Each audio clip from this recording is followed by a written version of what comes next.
middle schoolers to use lockers in the time of year.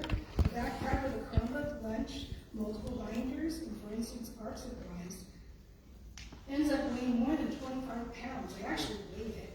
And my daughter doesn't weigh like 100 pounds. There are lockers available for sports equipment and bands, but all our middle schoolers need to be able to store supplies without use, so that they aren't injured during the really warm. Thank you very much.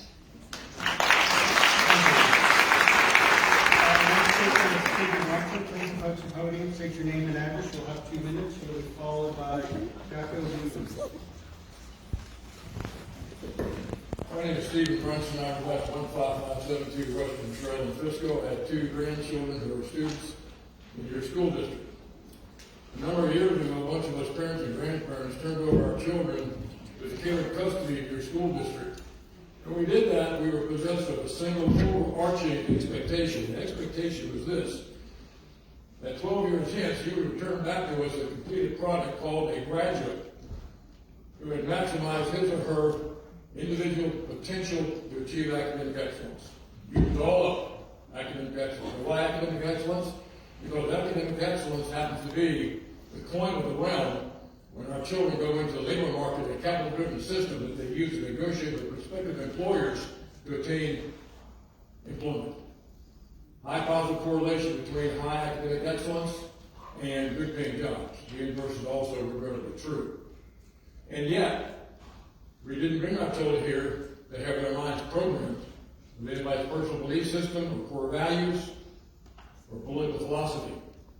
And yet, the critical race theory, the 1619 program project, the Lincoln Project, something called Courageous Conversations curriculum, they are all nothing but political philosophies. They are not fact-based. They are political philosophies. Their objective is to poison our children's relationship with their God and to detach them, separate them from the great American experiment. And yet what we find, we have experience right now, that these philosophies are rooting in our school district. And we're here tonight, ladies and gentlemen, to tell you point blank, we're not going to tolerate having these philosophies go any further in our school district in any way, shape, or form. Not happening, okay? Please. In 1941, as the Japanese fleet steamed away from Pearl Harbor after they consummated their dastardly deed, Fleet Commander Admiral Yamamoto convened all the senior staff. Your time has expired. Thank you. Your time has expired. Thank you.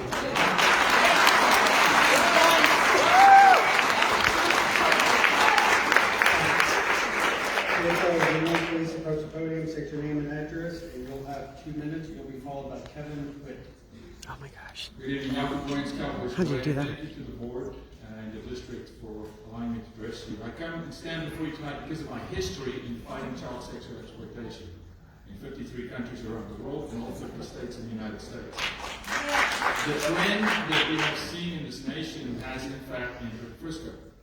So I charge you tonight as a board to pay very close attention to transparency, particularly in your curriculum. I'm asking you to be transparent with your curriculum to the point where parents know exactly what's in the curriculum. The trends that we see in this nation and that we fight has entered Frisco. Evil is in your midst. And the way you program a child is through sexual immorality. Yes, thank And you. it's a subtle but slow fight. Ma'am, I don't know who keeps saying this over here. You need to leave the meeting, please. There's somebody that keeps bursting out.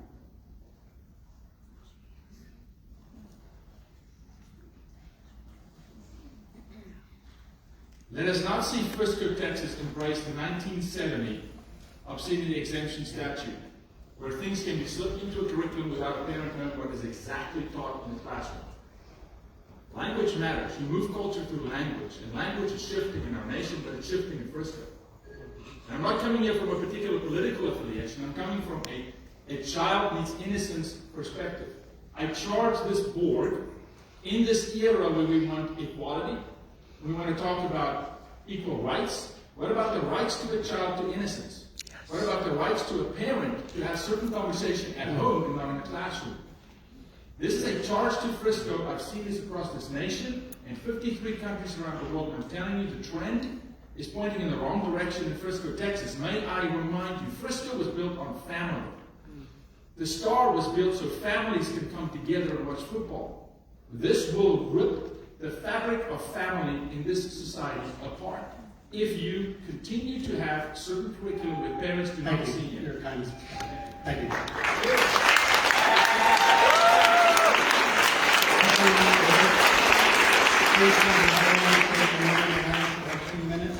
Followed by Cindy Holmes.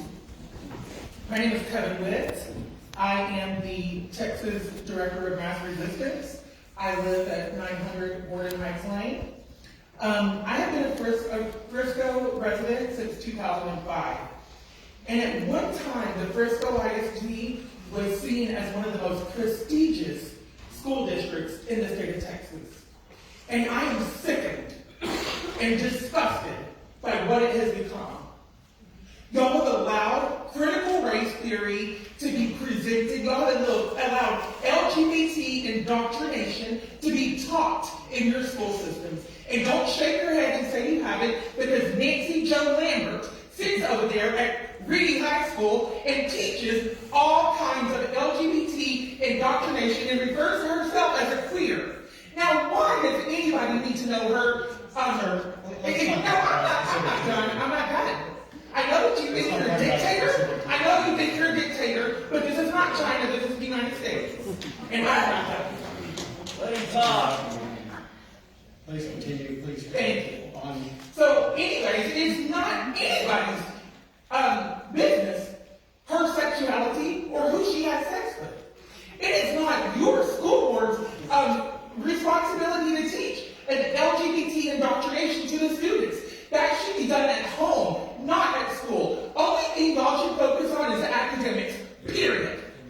Not critical race theory to teach kids to hate white people. And the same librarian has written books on white privilege. Well, you know what? I'm white, and I'm damn sure not privileged.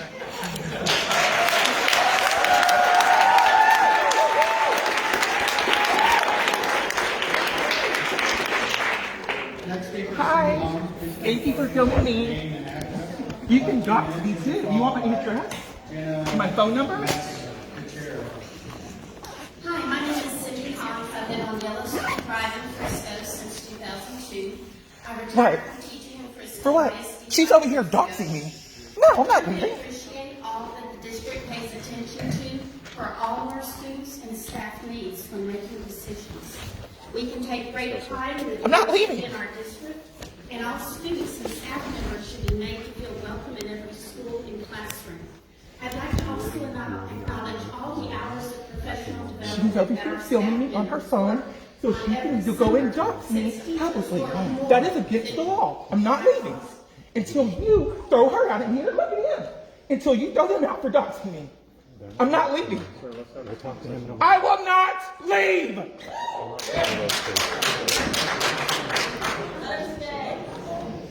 They're doxing me. Do you know how many times I've had death threats by the LGBT mafia trying to kill me because of idiots like that? They're doxing me. I'm not leaving. You want to be arrested? Come outside. Come outside. I know you're upset. Let's just go get a drink of water. For what? Let's go outside, please. Thank you, sir.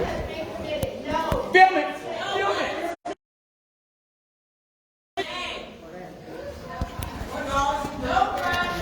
Support the police. Do what?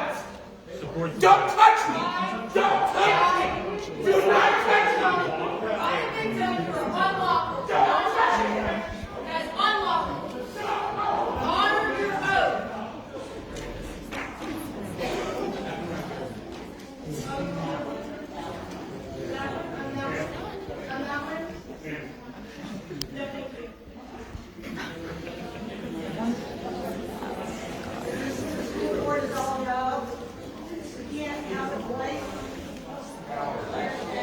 Thursday.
Item I, consider. Next.